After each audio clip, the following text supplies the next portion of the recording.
BA, BCom, BSc, MA, MCom करें विश्व की सबसे बड़ी यूनिवर्सिटी इग्नू से। सॉल्व असाइनमेंट्स और गाइड बुक्स प्राप्त करें। संपर्क करें Mahakal computers, DAV PG college के पास, पंच मंदिरा मोड़ से दाहिने, सिवान।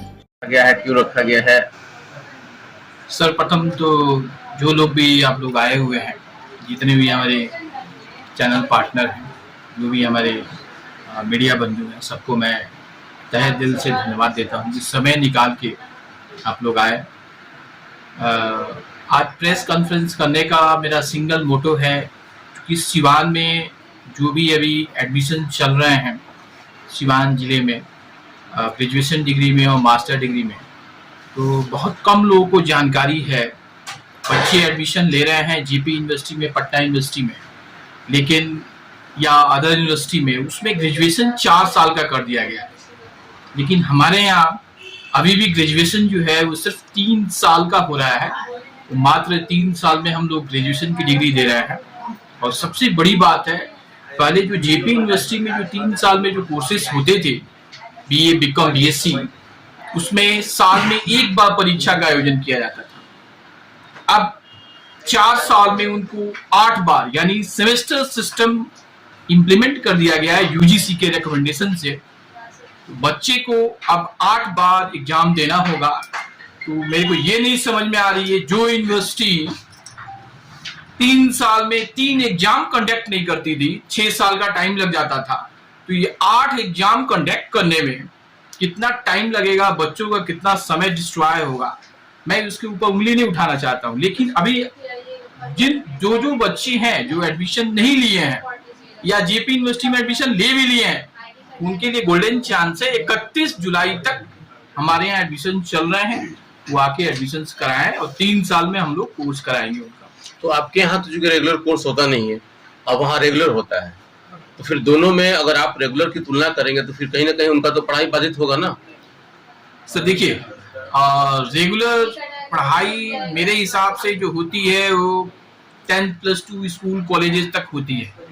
उसके बाद बच्चे जो हैं वो सेल्फ स्टडी ज़्यादा करते हैं। आप किसी यूनिवर्सिटी में जाए, मैं किसी कॉलेज का पर्टिकुलर नाम नहीं लूँगा, कॉलेजेज हैं, उसमें जो भी क्लासेस चलती हैं एक साल में मैक्सिमम अगर 15 से 20 क्लास चल जाए तो बहुत है। तो जो बच्चा रेगुलर कोर्स करता है उसको समय कितना डिस्ट्रॉय होगा उसका नियर फ्यूचर में, या सेशन जो लेट होता है जेपी यूनिवर्सिटी में, उससे तो हमारा यूनिवर्सिटी फार बेटर है।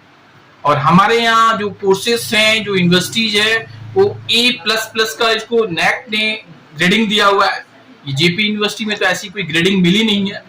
तो जो भी एडमिशन्स हो रहे हैं वो गवर्नमेंट ऑफ इंडिया के रूल्स एंड रेगुलेशंस के हिसाब से एडमिशन्स हो रहे हैं, और गवर्नमेंट ऑफ इंडिया इस यूनिवर्सिटी को कंट्रोल करती है। BCom, BSc और इसके अलावा क्या मास्टर का भी अब कोर्स होगा? सर इस वर्ष प्रेस कॉन्फ्रेंस करने का ये भी हमारा एक मोटो है। इस वर्ष इग्नू में मास्टर डिग्री में साइंस के कोर्सेज की पढ़ाई स्टार्ट हुई है, जैसे master in geology, master in chemistry, master in physics, master in geography, ये तमाम कोर्सेज हैं। इसके अलावा master in education, bachelor in library science, ये अलग अलग जॉब ओरिएंटेड जो कोर्सेज हैं, BBA, MBA, MCA, ये इस वर्ष स्टार्ट किए गए हैं। जो भी लोग हैं जो हमारी आवाज को सुन रहे हैं, जिन तक भी मेरी आवाज जा रही है, उनको मैं रिक्वेस्ट कर रहा हूँ, निवेदन कर रहा हूँ कि दूसरे स्टेट में जाते हैं जो आप कोर्सेज करने, वो आप इग्नू विश्वविद्यालय से जुड़े।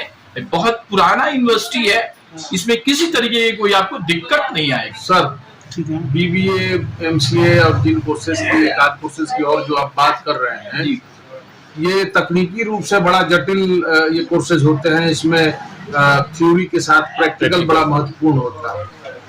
ये डिस्टेंस लर्निंग में इग्नू से प्रैक्टिकल कैसे हो पाएगा बच्चों का?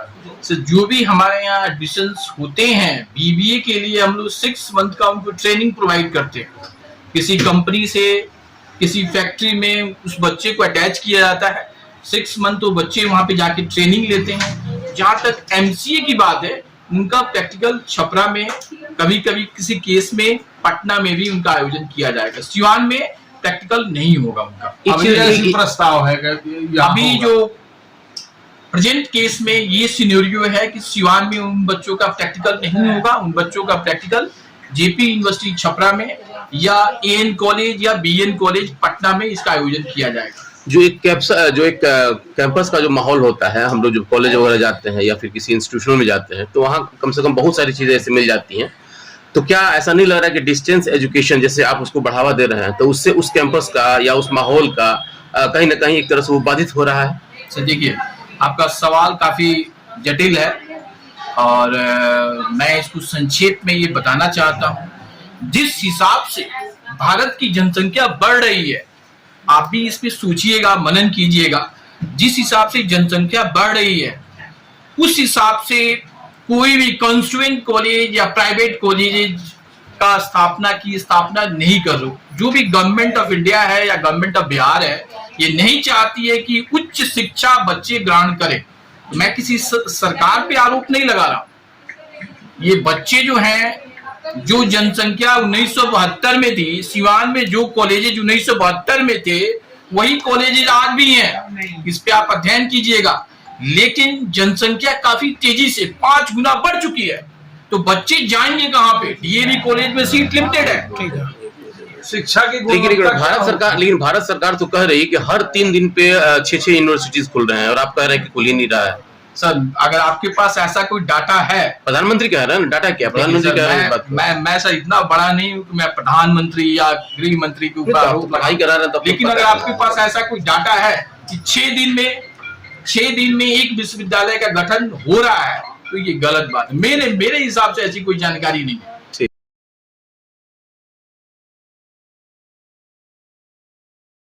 खुजली एवं दिनाई का इलाज कराना हुआ आसान, क्योंकि Asia Shabbir health care doctor Abuzar Hussain द्वारा कंप्यूटर से चेक कर किया जा रहा है बेहतरीन इलाज। तिल, मासा, मुहासे रोकना, झुर्री एवं छाई हटाना, डर्मा रोलर और पीआरपी भी होता है। चेहरे की गड्ढों को लेजर मशीन से भरना या लेजर मशीन से मोटापा घटाना हो तो आज ही चले आइए Asia Shabbir health care doctor Abuzar Hussain. पता है रेलवे स्टेशन के नजदीक सिसवन ढाला के पास, सिवान।